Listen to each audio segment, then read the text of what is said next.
Souvent, sur la montagne, à l'ombre du vieux chêne, au coucher du soleil, tristement je m'assieds. Je promène au hasard mes regards sur la plaine, dont le tableau changeant se déroule à mes pieds. Ici gronde le fleuve aux vagues écumantes, il serpente et s'enfonce en un lointain obscur. Là, le lac immobile étend ses eaux dormantes où l'étoile du soir se lève dans l'azur. Au sommet de ces monts, couronnés de bois sombres, le crépuscule encore jette un dernier rayon, et le char vaporeux de la reine des ombres monte et blanchit déjà les bords de l'horizon. Cependant, s'élançant de la flèche gothique, un son religieux se répand dans les airs. Le voyageur s'arrête, et la cloche rustique au dernier bruit du jour mêle de saints concerts. Mais à ces doux tableaux, mon âme indifférente n'éprouve devant eux ni charme, ni transport. Je contemple la terre ainsi qu'une ombre errante. Le soleil des vivants n'échauffe plus les morts.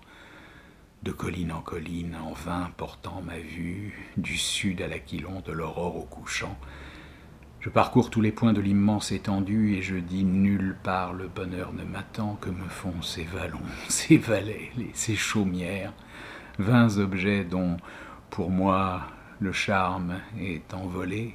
Fleuves, forêts, rochers, solitude si chère, un seul être vous manque, et tout est dépeuplé.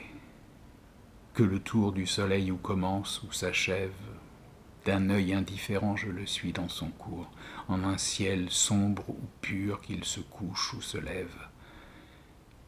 Qu'importe le soleil, je n'attends rien des jours. Quand je pourrai le suivre en sa vaste carrière, mes yeux verraient partout le vide et les déserts.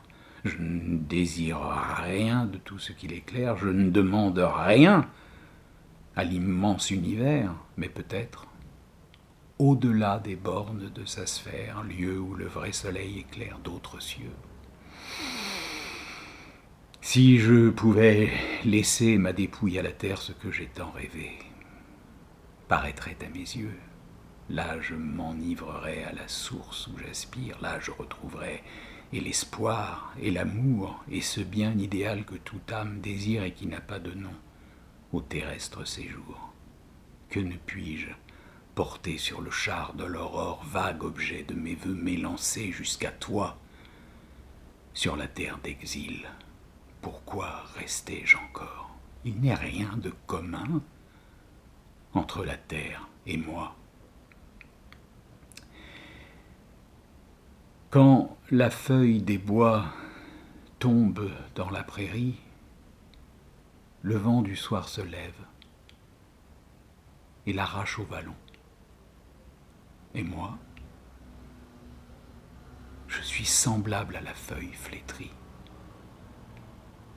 Emportez-moi comme elle, orageux Aquilon,